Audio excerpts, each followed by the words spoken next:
मनुष्य का मन ही ऐसा है कि वर्षा काल मन के लिए बड़ा लुभावना काल होता है। पशु, पंछी, पौधे, प्रकृति, हर कोई वर्षा के आगमन पर प्रफुल्लित हो जाते हैं। लेकिन कभी-कभी वर्षा जब विकराल रूप लेती है, तब पता चलता है कि पानी की विनाश करने की भी कितनी बड़ी ताकत होती है। प्रकृति हमें जीवन देती है, हमें पालती है, लेकिन कभी-कभी बाढ़, भूकंप जैसी प्राकृतिक आपदाएं उसका भीषण स्वरूप बहुत विनाश कर देता है। बदलते हुए मौसम चक्र और पर्यावरण में जो बदलाव आ रहा है, उसका बड़ा ही नेगेटिव इम्पैक्ट भी हो रहा है। पिछले कुछ दिनों से भारत के कुछ हिस्सों में, विशेषकर असम, नॉर्थ ईस्ट, गुजरात, राजस्थान, बंगाल के कुछ हिस्से अति वर्षा के कारण प्राकृतिक आपदा झेलनी पड़ी है। बाढ़ प्रभावित क्षेत्रों की पूरी मॉनिटरिंग हो रही है। व्यापक स्तर पर राहत कार्य किए जा रहे हैं। जहां हो सके वहां मंत्रिपरिषद के मेरे साथी भी पहुंच रहे हैं। राज्य सरकारें भी अपने-अपने तरीके से बाढ़ पीड़ितों को मदद करने के लिए भरसक प्रयास कर रही हैं। सामाजिक संगठन भी, सांस्कृतिक संगठन भी, सेवा भाव से काम करने वाले नागरिक भी ऐसी परिस्थिति में लोगों को मदद पहुंचाने के लिए भरसक प्रयास कर रहे हैं। भारत सरकार की तरफ से सेना के जवान हो, वायुसेना के लोग हो, एनडीआरएफ के लोग हो, पैरामिलिट्री फोर्सेस हो, हर कोई ऐसे समय आपदा पीड़ितों की सेवा करने में जी जान से जुड़ जाते हैं। बाढ़ से जनजीवन काफी अस्त-व्यस्त हो जाता है। फसलों, पशुधन, infrastructure, roads, electricity, communication links सब कुछ प्रभावित हो जाता है। खास करके हमारे किसान भाइयों को, फसलों को, खेतों को जो नुकसान होता है, तो इन दिनों तो हमने इंश्योरेंस कंपनियों को और विशेष करके क्रॉप इंश्योरेंस कंपनियों को भी प्रोएक्टिव होने के लिए योजना बनाई है, ताकि किसानों के क्लेम सेटलमेंट तुरंत हो सके। और बाढ़ की परिस्थिति को निपटने के लिए 24/7 कंट्रोल रूम में हेल्पलाइन नंबर 1078 लगातार काम कर रहा है।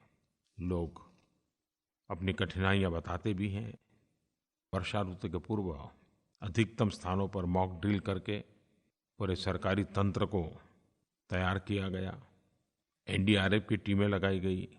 स्थान स्थान पर आपदा मित्र बनाना और आपदा मित्र के डूज एंड डोंट्स की ट्रेनिंग करना, वॉलंटियर्स तैयार करना, एक जन संगठन खड़ा कर करके ऐसी परिस्थिति में काम करना।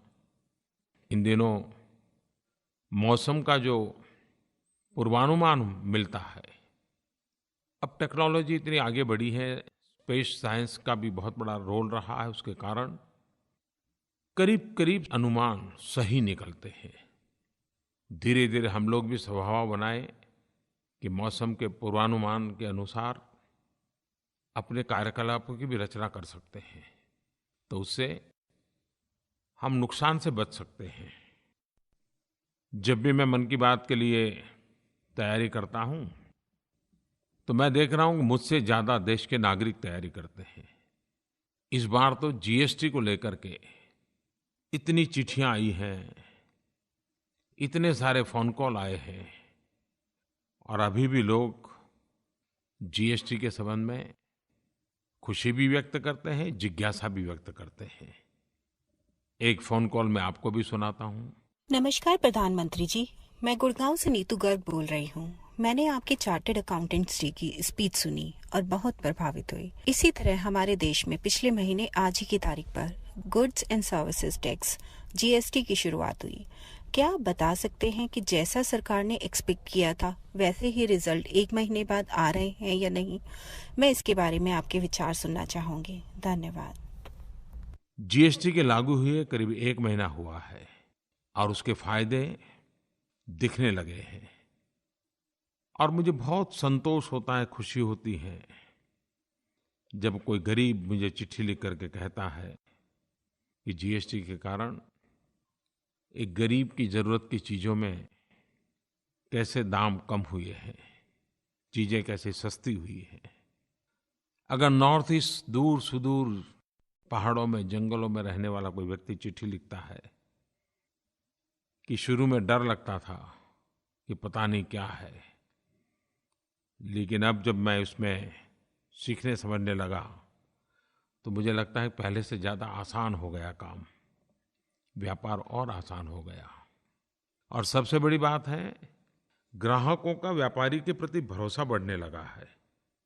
अभी मैं देख रहा था कि ट्रांसपोर्ट एंड लॉजिस्टिक्स सेक्टर पर कैसे जीएसटी का इम्पैक्ट पड़ा, कैसे अब ट्रकों की आवाजाही बढ़ी है, दूरी तय करने में समय कैसे कम हो रहा है, हाईवेज क्लटर फ्री हुए हैं, ट्रकों की गति बढ़ने के कारण पॉल्यूशन भी कम हुआ है, सामान भी बहुत जल्दी से पहुंच रहा है।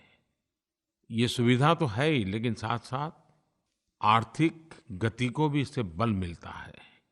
पहले अलग अलग टैक्स स्ट्रक्चर होने के कारण ट्रांसपोर्ट एंड लॉजिस्टिक्स सेक्टर का अधिकतम रिसोर्सेज पेपर वर्क मेंटेन करने में लगता था और उसको हर स्टेट के अंदर अपने नए नए वेयरहाउस बनाने पड़ते थे। जीएसटी, जिसे मैं गुड एंड सिंपल टैक्स कहता हूँ, सचमुच में उसने हमारे अर्थव्यवस्था पर एक बहुत ही सकारात्मक प्रभाव और बहुत ही कम समय में उत्पन्न किया है। जिस तेजी से स्मूथ ट्रांजिशन हुआ है, जिस तेजी से माइग्रेशन हुआ है, नए रजिस्ट्रेशन हुए हैं, इसने पूरे देश में एक नया विश्वास पैदा किया है। और कभी न कभी अर्थव्यवस्था के पंडित, मैनेजमेंट के पंडित, टेक्नोलॉजी के पंडित भारत के जीएसटी के प्रयोग को विश्व के सामने एक मॉडल के रूप में रिसर्च करके जरूर लिखेंगे। दुनिया की कई यूनिवर्सिटियों के लिए एक केस स्टडी बनेगा, क्योंकि इतने बड़े स्केल पर इतना बड़ा चेंज और इतने करोड़ों लोगों के इन्वॉल्वमेंट के साथ इतने बड़े विशाल देश में उसको लागू करना और सफलतापूर्वक आगे बढ़ना, ये अपने आप में सफलता की एक बहुत बड़ी ऊंचाई है। विश्व जरूर इस पर अध्ययन करेगा। और जीएसटी लागू किया है, सभी राज्यों की उसमें भागीदारी है, सभी राज्यों की जिम्मेवारी भी है। सारे निर्णय राज्यों ने और केंद्र ने मिलकर के सर्वसम्मति से किए हैं और उसी का परिणाम है कि हर सरकार की एक ही प्राथमिकता रही कि जीएसटी के कारण गरीब की थाली पर कोई बोझ न पड़े। और जीएसटी ऐप पर आप भली भांति जान सकते हैं कि जीएसटी के पहले जिस चीज़ का जितना दाम था तो नई परिस्थिति में कितना दाम होगा, वो सारा आपके मोबाइल फ़ोन पर अवेलेबल है। वन नेशन वन टैक्स, कितना बड़ा सपना पूरा हुआ। जीएसटी के मसले को मैंने देखा है कि जिस प्रकार से तहसील से लेकर के भारत सरकार तक बैठे हुए सरकार के अधिकारियों ने जो परिश्रम किया है, जिस समर्पण भाव से काम किया है, एक प्रकार से जो फ्रेंडली एनवायरनमेंट बना सरकार और व्यापारियों के बीच, सरकार और ग्राहकों के बीच, उसने विश्वास को बढ़ाने में बहुत बड़ी भूमिका अदा की है। मैं इस कार्य से लगे हुए सभी मंत्रालयों को, सभी विभागों को, केंद्र और राज्य सरकार के सभी मुलाजिमों को हृदय से बहुत बहुत बधाई देता हूँ। जीएसटी भारत की सामूहिक शक्ति की सफलता का एक उत्तम उदाहरण है। यह एक ऐतिहासिक उपलब्धि है और यह सिर्फ टैक्स रिफॉर्म नहीं है, एक नई ईमानदारी की संस्कृति को बल प्रदान करने वाली अर्थव्यवस्था है। एक प्रकार से एक सामाजिक सुधार का भी अभियान है। मैं फिर एक बार सरलतापूर्वक इतने बड़े प्रयास को सफल बनाने के लिए कोटि-कोटि देशवासियों को कोटि-कोटि वंदन करता हूँ। मेरे प्यारे देशवासियों, अगस्त महीना क्रांति का महीना होता है। सहज रूप से ये बात हम बचपन से सुनते आए हैं और उसका कारण है 1 अगस्त 1920 असहयोग आंदोलन प्रारंभ हुआ। 9 अगस्त 1942 भारत छोड़ो आंदोलन प्रारंभ हुआ, जिसे अगस्त क्रांति के रूप में जाना जाता है। और 15 अगस्त 1947 देश आज़ाद हुआ। एक प्रकार से अगस्त महीने में अनेक घटनाएं आज़ादी की तवारीख के साथ विशेष रूप से जुड़ी हुई हैं। इस वर्ष हम भारत छोड़ो क्विट इंडिया मूवमेंट, इस आंदोलन की 75वीं वर्षगांठ मनाने जा रहे हैं। लेकिन बहुत कम लोग इस बात को जानते हैं कि भारत छोड़ो ये नारा डॉक्टर यूसुफ मेहर अली ने दिया था। हमारी नई पीढ़ी को जानना चाहिए कि 9 अगस्त 1942 को क्या हुआ था। 1857 से 1942 तक जो आज़ादी की ललक के साथ देशवासी जुड़ते रहे, जूझते रहे, झेलते रहे, इतिहास के पन्ने भव्य भारत के निर्माण के लिए हमारी प्रेरणा है। हमारे आज़ादी के वीरों ने त्याग, तपस्या, बलिदान दिए हैं। उससे बड़ी प्रेरणा क्या हो सकती है। भारत छोड़ो आंदोलन भारतीय स्वतंत्रता आंदोलन का एक महत्वपूर्ण संघर्ष था। इसी आंदोलन ने ब्रिटिश राज से मुक्ति के लिए पूरे देश को संकल्पित कर दिया था। ये वो समय था जब अंग्रेजी सत्ता के विरोध में भारतीय जनमानस हिंदुस्तान के हर कोने में, गांव हो, शहर हो, पढ़े हो, अनपढ़ हो, गरीब हो, अमीर हो, हर कोई कंधे से कंधा मिला करके भारत छोड़ो आंदोलन का हिस्सा बन गया था। जन आक्रोश अपनी चरम सीमा पर था। महात्मा गांधी के आह्वान पर लाखों भारतवासी करो या मरो के मंत्र के साथ अपने जीवन को संघर्ष में झोंक रहे थे। देश के लाखों नौजवानों ने अपनी पढ़ाई छोड़ दी थी, किताबें छोड़ दी थी। आज़ादी का बिगुल बजा, वो चल पड़े थे। 9 अगस्त भारत छोड़ो आंदोलन महात्मा गांधी ने आह्वान तो किया, लेकिन सारे बड़े नेता अंग्रेज सल्तनत ने जेल में हर किसी को डाल दिया। और वो कालखंड था कि देश में सेकंड जनरेशन की लीडरशिप ने, डॉक्टर लोहिया, जयप्रकाश नारायण जैसे महापुरुषों ने अग्रिम भूमिका निभाई थी। असहयोग आंदोलन और भारत छोड़ो आंदोलन 1920 और 1942 महात्मा गांधी के 2 अलग-अलग रूप दिखाई देते हैं। असहयोग आंदोलन के रूप रंग अलग थे और 42 की वो स्थिति आई, तीव्रता इतनी बढ़ गई कि महात्मा गांधी जैसे महापुरुष ने करो या मरो का मंत्र दे दिया। इस सारी सफलता के पीछे जन समर्थन था, जन सामर्थ्य था, जन संकल्प था, जन संघर्ष था। पूरा देश एक होकर के लड़ रहा था। और मैं कभी-कभी सोचता हूं, अगर इतिहास के पन्नों को थोड़ा जोड़ करके देखें तो भारत का पहला स्वतंत्र संग्राम 1857 में हुआ। 1857 से प्रारंभ हुआ स्वतंत्र संग्राम 1942 तक हर पल देश के किसी न किसी कोने में चलता रहा। इस लंबे कालखंड ने देशवासियों के दिल में आज़ादी की ललक पैदा कर दी। हर कोई कुछ न कुछ करने के लिए प्रतिबद्ध हो गया।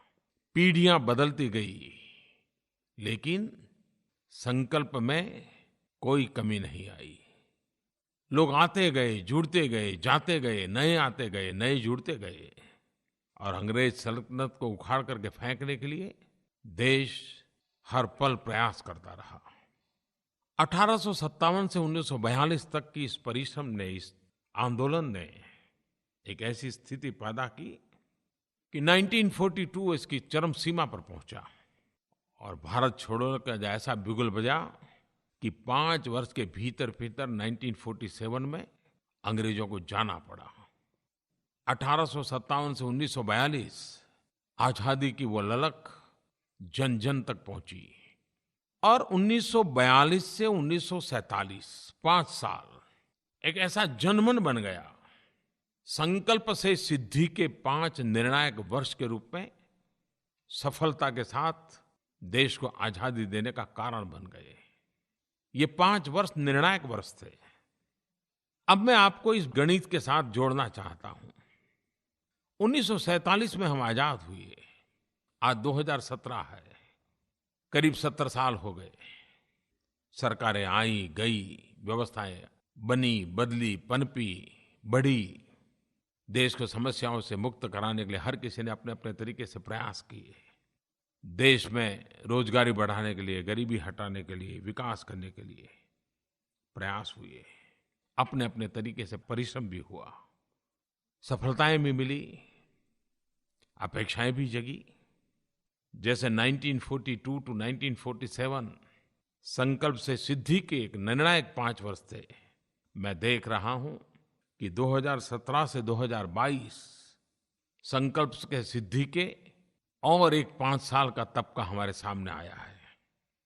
इस 2017 की 15 अगस्त को हम संकल्प पर्व के रूप में मनाएं और 2022 आज़ादी के जब 75 साल होंगे तब हम उस संकल्प को सिद्धि में परिणत करके ही रहेंगे अगर 125 करोड़ देशवासी 9 अगस्त क्रांति दिवस को याद करके इस 15 अगस्त को हर भारतवासी संकल्प करे, व्यक्ति के रूप में, नागरिक के रूप में मैं देश के लिए इतना करके रहूंगा, परिवार के रूप में ये करूंगा, समाज के रूप में ये करूंगा, गांव और शहर के रूप में ये करूंगा, सरकारी विभाग के रूप में ये करूंगा, सरकार के नाते ये करूंगा। करोड़ों करोड़ों संकल्प हो, करोड़ों करोड़ों संकल्प को परिपूर्ण करने के प्रयास हो। तो जैसे 1942 टू 1947 5 साल देश को आज़ादी के लिए निर्णायक बन गए, ये 5 साल 2017 से 2022 के भारत के भविष्य के लिए भी निर्णायक बन सकते हैं और बनाने हैं। 5 साल बाद देश की आज़ादी के 75 साल मनाएंगे। तब हम सब लोगों को दृढ़ संकल्प लेना है। आज 2017 हमारा संकल्प का वर्ष बनाना है। यही अगस्त मास संकल्प के साथ हमें जुड़ना है और हमें संकल्प करना है, गंदगी भारत छोड़ो, गरीबी भारत छोड़ो, भ्रष्टाचार भारत छोड़ो, आतंकवाद भारत छोड़ो, जातिवाद भारत छोड़ो, संप्रदायवाद भारत छोड़ो। आज आवश्यकता करेंगे या मरेंगे कि नहीं, बल्कि नए भारत के संकल्प के साथ जुड़ने की है, जुटने की है, जी जान से सफलता पाने के लिए पुरुषार्थ करने की है, संकल्प को लेकर के जीना है, जूझना है। आइए इस अगस्त महीने में 9 अगस्त से संकल्प से सिद्धि का एक महाअभियान चलाएं। प्रत्येक भारतवासी, सामाजिक संस्थाएं, स्थानीय निकाय की इकाइयां, स्कूल, कॉलेज, अलग अलग संगठन, हर एक न्यू इंडिया के लिए कुछ न कुछ संकल्प ले। एक ऐसा संकल्प जिसे अगले 5 वर्षों में हम सिद्ध करके दिखाएंगे। युवा संगठन, छात्र संगठन, एनजीओ आदि सामूहिक चर्चा का आयोजन कर सकते हैं, नए नए आइडिया उजागर कर सकते हैं। एक राष्ट्र के रूप में हमें कहाँ पहुंचना है, एक व्यक्ति के नाते उसमें मेरा क्या योगदान हो सकता है। आइए इस संकल्प के पर्व पर हम जुड़े। मैं आज विशेष रूप से ऑनलाइन वर्ल्ड, क्योंकि हम कहीं हो या ना हो लेकिन ऑनलाइन तो जरूर होते हैं, जो ऑनलाइन वाली दुनिया है, और खास करके मेरे युवा साथियों को, मेरे युवा मित्रों को आमंत्रित करता हूं कि नए भारत के निर्माण में वे इनोवेटिव तरीके से योगदान के लिए आगे आएं। टेक्नोलॉजी का उपयोग करते हैं, वीडियो, पोस्ट, ब्लॉग, आलेख, नए नए आइडिया, वो सभी बातें लेकर के आएं। इस मुहिम को एक जन आंदोलन में परिवर्तित करें। नरेंद्र मोदी ऐप पर भी युवा मित्रों के लिए क्विट इंडिया क्विज लॉन्च किया जाएगा। यह क्विज युवाओं को देश के गौरवशाली इतिहास से जोड़ने और स्वतंत्रता संग्राम के नायकों से परिचित कराने का एक प्रयास है। मैं मान रहा हूं कि आप जरूर इसका व्यापक प्रचार करें, प्रसार करें। मेरे प्यारे देशवासियों, 15 अगस्त देश के प्रधान सेवक के रूप में मुझे लाल किले से देश के साथ संवाद करने का अवसर मिलता है। मैं तो एक निमित्त मात्र हूँ। वहाँ वो एक व्यक्ति नहीं बोलता है। लाल किले से 125 करोड़ देशवासियों की आवाज़ गूंजती है। उनके सपनों को शब्दबद्ध करने की कोशिश होती है। और मुझे खुशी है कि पिछले 3 साल से लगातार 15 अगस्त निमित्त देश के हर कोने से मुझे सुझाव मिलते हैं कि मुझे 15 अगस्त में क्या कहना चाहिए, किन मुद्दों को लेना चाहिए। इस बार भी मैं आपको निमंत्रित करता हूँ, माइगोव पर या तो नरेंद्र मोदी ऐप पर आप अपने विचार मुझे जरूर भेजिए। मैं स्वयं इसे पढ़ता हूँ और 15 अगस्त को जितना भी समय मेरे पास है उसमें इसको प्रकट करने का प्रयास करूँगा। पिछले 3 बार के मुझे मेरे 15 अगस्त के भाषणों में एक शिकायत लगातार सुनने को मिली है कि मेरा भाषण थोड़ा लंबा हो जाता है। इस बार मैंने मन में कल्पना तो की है कि मैं इसे छोटा करूं, ज़्यादा से ज़्यादा 40, 45, 50 मिनट में पूरा करूं। मैंने ही मेरे लिए नियम बनाने की कोशिश की है। पता नहीं मैं कर पाऊंगा कि नहीं कर पाऊंगा, लेकिन मैं इस बार कोशिश करने का इरादा रखता हूं कि मैं मेरा भाषण छोटा कैसे करूं। देखते हैं सफलता मिलती है कि नहीं मिलती है। मैं देशवासियों एक और भी बात आज करना चाहता हूं। भारत की अर्थव्यवस्था में एक सामाजिक अर्थशास्त्र है और उसको हमने कभी भी कम नहीं आंकना चाहिए। हमारे त्योहार, हमारे उत्सव वो सिर्फ आनंद प्रमोद के ही अवसर ऐसा नहीं है। हमारे उत्सव, हमारे त्योहार एक सामाजिक सुधार का भी अभियान है। लेकिन उसके साथ-साथ हमारे हर त्योहार गरीब से गरीब की आर्थिक जिंदगी के साथ सीधा संबंध रखते हैं। कुछ ही दिन के बाद रक्षाबंधन, जन्माष्टमी, उसके बाद गणेशोत्सव, उसके बाद चौड़चंद्र, फिर अनंत चतुर्दशी, दुर्गा पूजा, दिवाली, एक के बाद एक के बाद एक। और यही समय है जब गरीब के लिए आर्थिक उपार्जन के लिए अवसर मिलता है।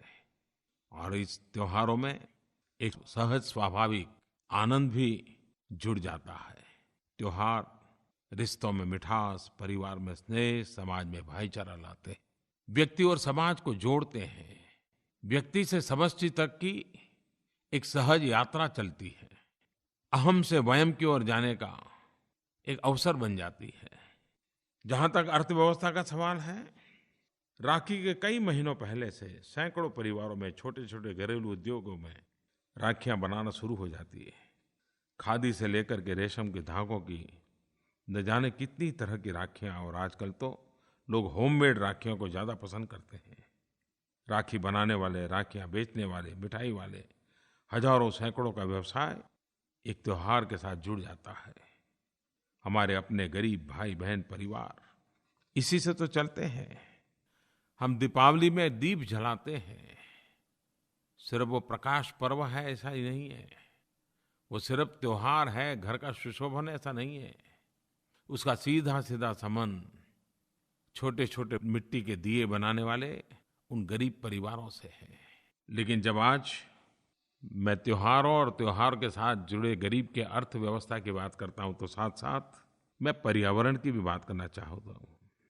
मैंने देखा है कि कभी-कभी मैं सोचता हूं कि मुझसे भी देशवासी ज़्यादा जागरूक हैं, ज़्यादा सक्रिय हैं। पिछले 1 महीने से लगातार पर्यावरण के प्रति सजग नागरिकों ने मुझे चिट्ठियां लिखी हैं और उन्होंने आग्रह किया है कि आप गणेश चतुर्थी में इको फ्रेंडली गणेश की बात समय से पहले बताइए, ताकि लोग मिट्टी के गणेश की पसंद पर अभी से योजना बनाएं। मैं सबसे पहले तो ऐसे जागरूक नागरिकों का आभारी हूँ। उन्होंने मुझे आग्रह किया है कि मैं समय से पहले इस विषय पे कहूँ। इस बार सार्वजनिक गणेशोत्सव का एक विशेष महत्व है। लोकमान्य तिलक जी ने इस महान परंपरा को प्रारंभ किया था। यह वर्ष सार्वजनिक गणेशोत्सव का 125वां वर्ष है। 125 वर्ष और 125 करोड़ देशवासी लोकमान्य तिलक जी ने जिस मूल भावना से समाज की एकता और समाज की जागरूकता के लिए, सामूहिकता के संस्कार के लिए सार्वजनिक गणेशोत्सव प्रारंभ किया था, हम फिर से एक बार गणेशोत्सव के इस वर्ष में निबंध स्पर्धाएं करें, चर्चा सभाएं करें, लोकमान्य तिलक के योगदान को याद करें और फिर से तिलक जी की जो भावना थी उस दिशा में हम सार्वजनिक गणेशोत्सव को कैसे ले जाएं, उस भावना को फिर से कैसे प्रबल बनाएं और साथ-साथ पर्यावरण की रक्षा के लिए इको फ्रेंडली गणेश, मिट्टी से बने हुए ही गणेश, ये हमारा संकल्प है। और इस बार तो मैंने बहुत जल्दी कहा है। मुझे जरूर विश्वास है कि आप सब मेरे साथ जुड़ेंगे और इससे लाभ ये होगा कि हमारे जो गरीब कारीगर हैं, गरीब जो कलाकार हैं, जो मूर्तियां बनाते हैं, उनको रोजगार मिलेगा, गरीब का पेट भरेगा। आइए हम हमारे उत्सवों को गरीब के साथ जोड़ें, गरीब की अर्थव्यवस्था के साथ जोड़ें। हमारे त्योहार का आनंद गरीब के घर का आर्थिक त्योहार बन जाए, आर्थिक आनंद बन जाए, ये हम सबका प्रयास रहना चाहिए। मैं सभी देशवासियों को आने वाले अनेकविध त्योहारों के लिए, उत्सवों के लिए बहुत-बहुत शुभकामनाएं देता हूं। मेरे प्यारे देशवासियों, हम लोग लगातार देख रहे हैं अगस्त क्रांति को फिर बार स्मरण करा रहा हूं, 9 अगस्त को फिर एक बार स्मरण करा रहा हूं, 15 अगस्त को फिर एक बार स्मरण कर रहा हूं। 2022 आजादी के 75 साल। हर देशवासी संकल्प करे, हर देशवासी संकल्प को सिद्ध करने का 5 साल का रोड मैप तैयार करे। हम सबको देश को नई ऊंचाइयों पर पहुंचाना है, पहुंचाना है और पहुंचाना है। आओ हम मिल करके चलें, कुछ न कुछ करते चलें। देश का भाग्य, भविष्य उत्तम होके रहेगा, इस विश्वास के साथ आगे बढ़े। बहुत बहुत शुभकामनाएं। धन्यवाद।